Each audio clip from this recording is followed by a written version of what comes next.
At the end of the relationship,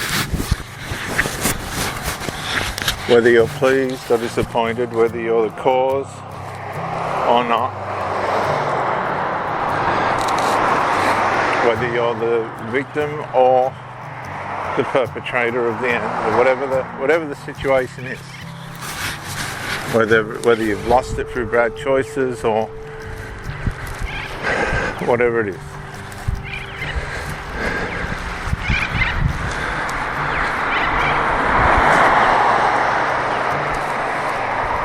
Let me liken it to an empty cup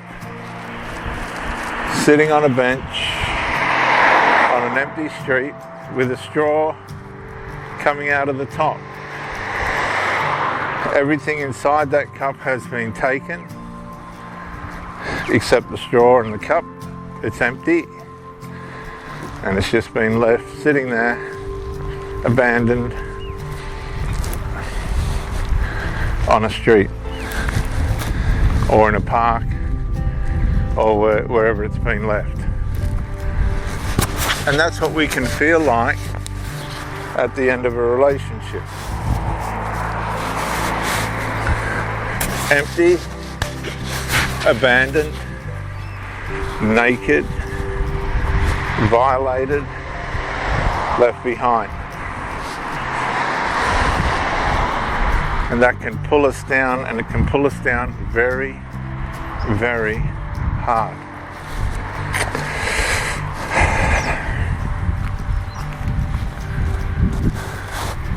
Because most people don't invest themselves into relationships lightly.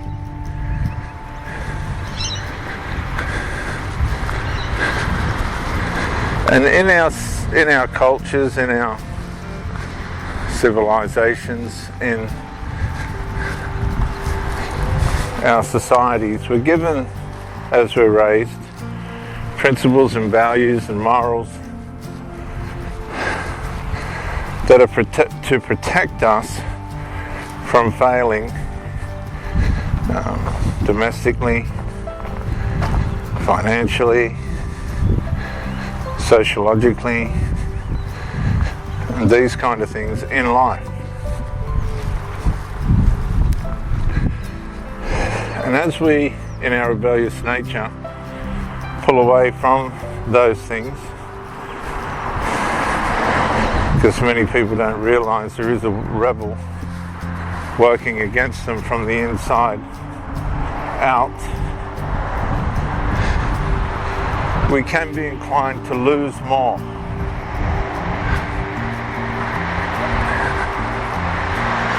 And gain less. Now, there's a great saying by an Olympian, I can't put a name to the place just at the moment. I can't remember the name.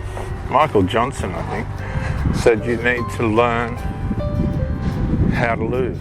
You haven't won until you've learned how to lose.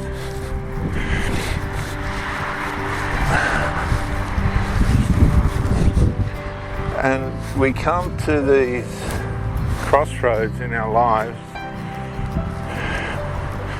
where that's true. We need to take it serious when it says that advice, learn to lose. Now, we don't set out to lose, but we can, in a lot of cases,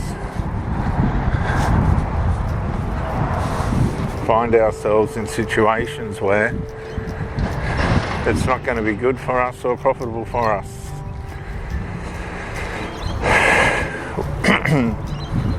Where we actually start to lose.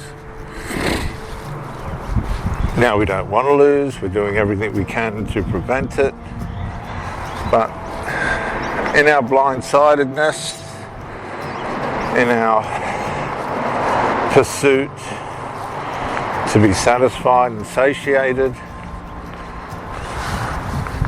we forfeit the navigation skills, sociological and personal navigational skills to keep ourselves out of situations where,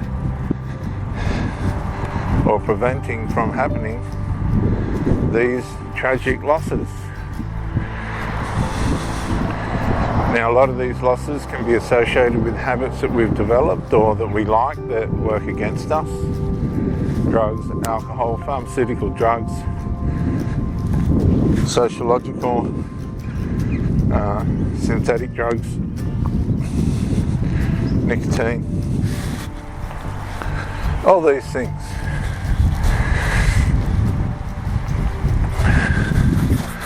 Will work against us, even though they bring a sense of meaning or peace or pain relief or whatever it is, mental health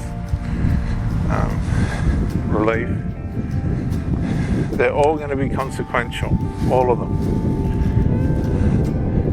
Because there's something inside all of us that cannot stay around people that change by way of substance their personality and character. It's too hard to deal with.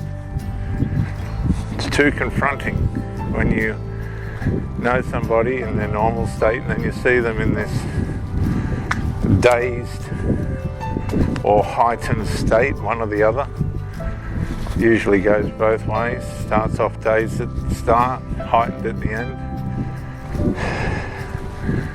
Then you'll see them on the pursuit for their next fix, because their commitment ultimately is to the drug. It's not to you, it's not to anything else or anyone else, it's to their drug. And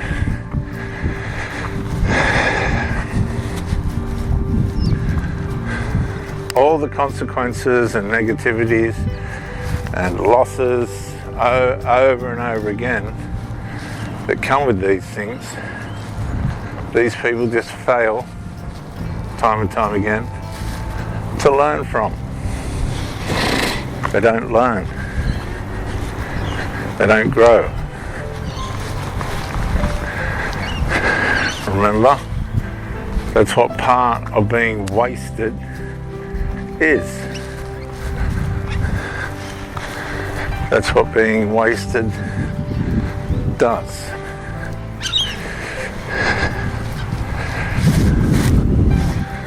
And so, how do you find your way out of those situations? Well, for many, we have to accept that that's just the way that it is. That's just how it's worked out. That's just how life has determined itself to be for us. And the responsibility is on us to find a way to navigate our way out.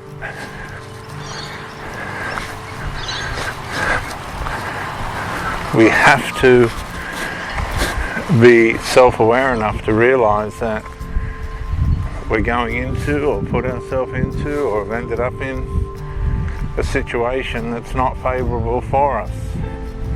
Habits that aren't favourable for us.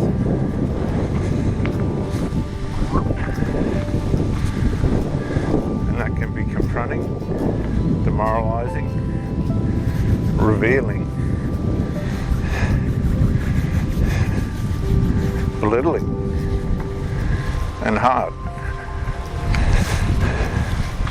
But it gives us the opportunity to try and find a way out. And we can do that in small steps. The problem for many of us is we want things to change overnight, and life just doesn't work like that in most cases. Things don't just change overnight. Some things take weeks, months, years, and others a lifetime to escape from.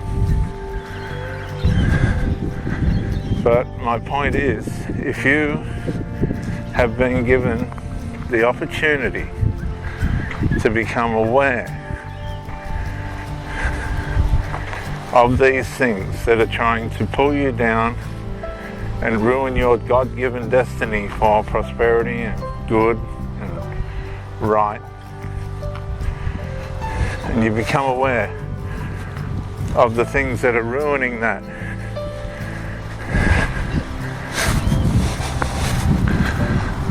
Then that's your chance to make change. Drastic change. Change that is going to protect you from the consequences, losses, grief and grievances, shame and guilt that comes with not looking after yourself, not being aware of yourself, not being self-aware enough, despite whatever your ailments are, mental and physical or both, and the things that you have to take to escape those problems. And some people never will. They're just disabled. It's the way that it's worked out for them.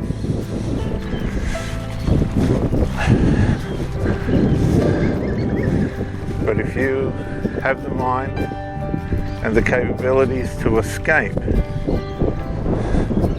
that lot,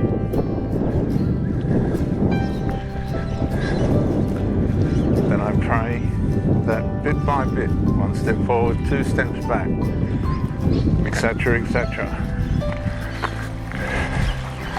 that you are able to do that efficiently and effectively and make a better life, an absolute better life, a more satisfying life for yourself.